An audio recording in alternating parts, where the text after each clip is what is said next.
والذی اوحینا الیک، جس کی ہم نے آپ کی طرف وحی کی. مانا یہ دین وحی ہے، یہ دین آپ کی ذاتی آراء اور خواہشات کا نام نہیں ہے، یہ وحی کا دین ہے.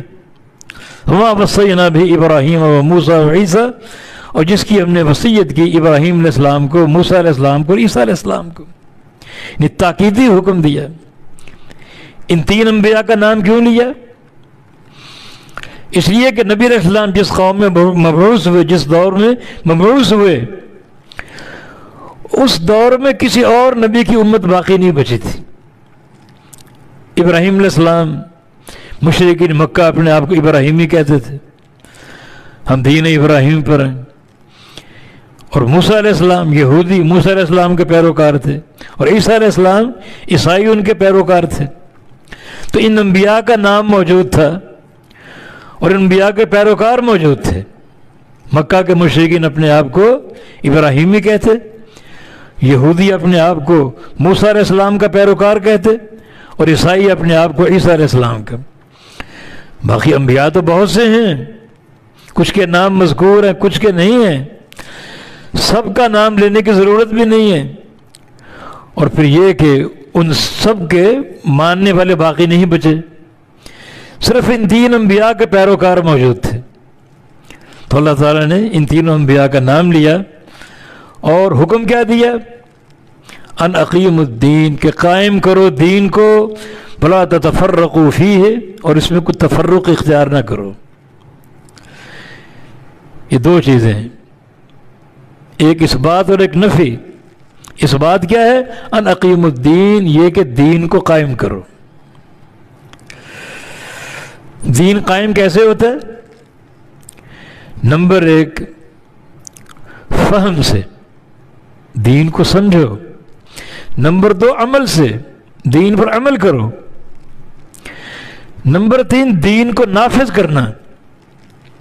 اور تنفیذ کے دو راستے ہیں، ایک ہے دعوت الی اللہ، وجاہدوا بہ جہادا کبیرا، جس کو جہاد کبیر کہا گیا،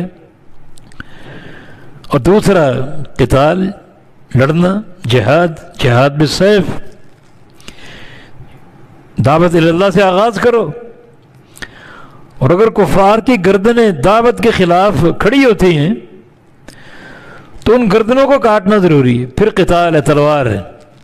بعثت بالسیف بین یدی الساعہ، مجھے قیامت سے پہلے تلوار دے کر بھیجا گیا ہے. یہ دین دعوت ہے، میں دعوت دوں گا، لیکن اس دعوت کے راستے میں اگر کوئی حائل ہوگا تو وہ گلا کاٹنا پڑے گا. اس کے لیے قتال اور جہاد ہے. قتال کرو گے، جہاد لڑو گے تو مشرکین قتل ہوں گے، اور اگر دعوت دو گے تو شرک کا خاتمہ، کفر کا خاتمہ ہوگا. اور ظاہر ہے کہ شرک اور کفر کا خاتمہ زیادہ افضل ہے کفار اور مشرکین کے خاتمے سے. اگر مشرک قتل ہوں گے، ایک قتل کر دو، دو قتل کر دو، 100 قتل کر دو، تو شرک ختم نہیں ہوگا. مشرک پھر بھی باقی بچ جائیں گے، شرک پھر بھی موجود ہوگا. اور اگر آپ دعوت کے ذریعے لوگوں کو اسلام کی طرف لائیں اور لوگ اسلام قبول کرتے جائیں تو ایک وقت ایسا آ سکتا ہے کہ شرک اور کفر ختم ہو جائے. تبھی تو نبی علیہ السلام کی حدیث ہے، اسلام رجل واحد خیر لی من قتل 1000 کافر. میری دعوت سے ایک بندہ مسلمان ہو جائے، یہ مجھے بہتر ہے اس چیز سے کہ میری تلوار سے 1000 کفار کا قتل ہو. لن یہدی اللہ بک رجل واحد خیر لک من حمر النعم. جب آپ نے جناب علی کو بھیجا خیبر کی طرف، خیبر کا جھنڈا دے کر اہل خیبر سے، یہودیوں سے لڑنے کے لیے، تو کہا کہ جاتے لڑائی شروع نہ کرنا، پہلے دعوت دینا. اور یاد رکھو علی، اللہ تعالیٰ تمہاری دعوت کے ذریعے ایک بندے کو اگر اسلام کی ہدایت دے دے تو یہ دنیا کے سارے خزانوں سے قیمتی خزانہ ہے. تو یہ اقامت دین کا راستہ، دین کا فہم. اکثر لوگ دین کا فہم نہیں رکھتے، ایک جذباتی لگاؤ رکھتے ہیں بس، حقیقی فہم نہیں. دوسرا دین پر عمل،